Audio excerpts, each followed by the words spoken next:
Assalamualaikum warahmatullahi wabarakatuh. Perkenalkan, nama saya Yulia Zainingrum dari kelas 12 MIPA 1 nomor absen 35.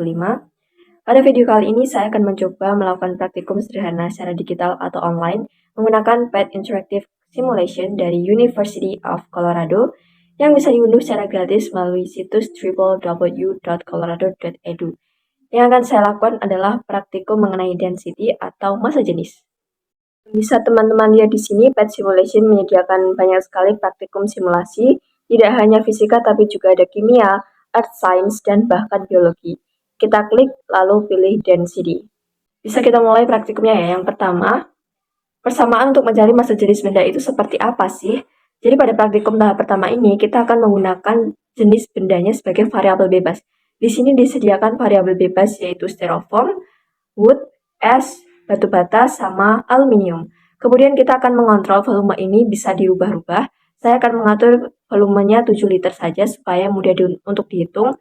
Tapi kalau teman-teman mau melakukan praktikum dengan angka volume yang lain, silahkan, tidak apa-apa, nanti hasilnya juga akan tetap sama. Kemudian densitas atau massa jenis yang akan tampil secara otomatis di bagian bawah ini adalah variabel response atau variabel terikat. Kita cek. Benda styrofoam dengan volume 7 liter, massa 1,05 kg, densitasnya adalah 0,15 kg per liter. Jadi kita akan mencari dan membuktikan persamaan densitas dari angka-angka yang sudah kita dapatkan ini. Kalau dilihat dari rumus atau persamaan densitas, massa jenis itu adalah massa dibagi volume. Sebenarnya terlihat jelas dari batu bata memiliki massa 14 kg dan dibagi volumenya 7 liter. Sehingga jika dihitung, maka massa jenisnya 2 kg per liter. Jadi di praktikum tahap pertama kita bisa membuktikan persamaan densitas yaitu massa jenis adalah massa dibagi volume dengan simbol Rho sama dengan M per V. Sebenarnya ini masih bisa dianalisis lebih lanjut. Kalau misalkan kita punya styrofoam dengan massa 1,05 kg lalu kita letakkan di air, yang terjadi ternyata styrofoam itu akan terapung di atas permukaan air. Next, variabel berikutnya, kita punya kayu. Lalu kita taruh di air, ternyata kayu juga masih terapung. Kayu di sini densitasnya 0,4 kg per liter.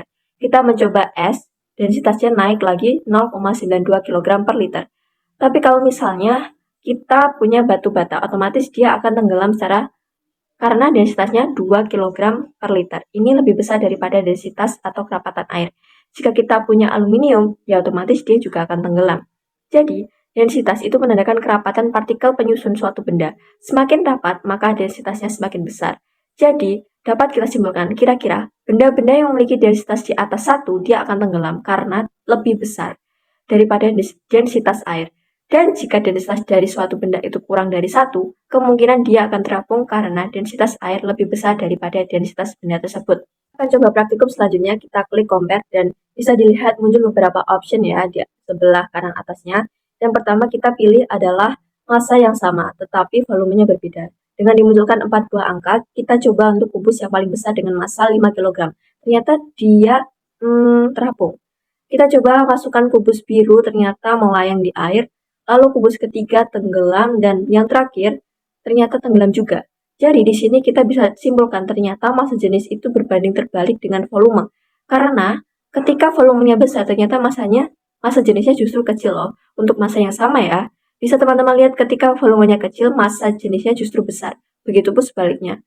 Apabila V-nya besar, justru Rho-nya akan kecil. Apabila V-nya kecil, justru Rho-nya akan besar.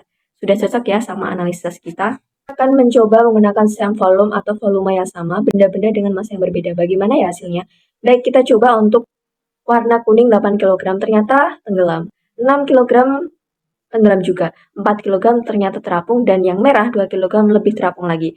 Jadi di sini bisa kita simpulkan bahwa untuk volume yang sama, massa jenis itu sebanding dengan massa. Bisa teman-teman lihat ketika massanya besar, massa jenisnya juga besar.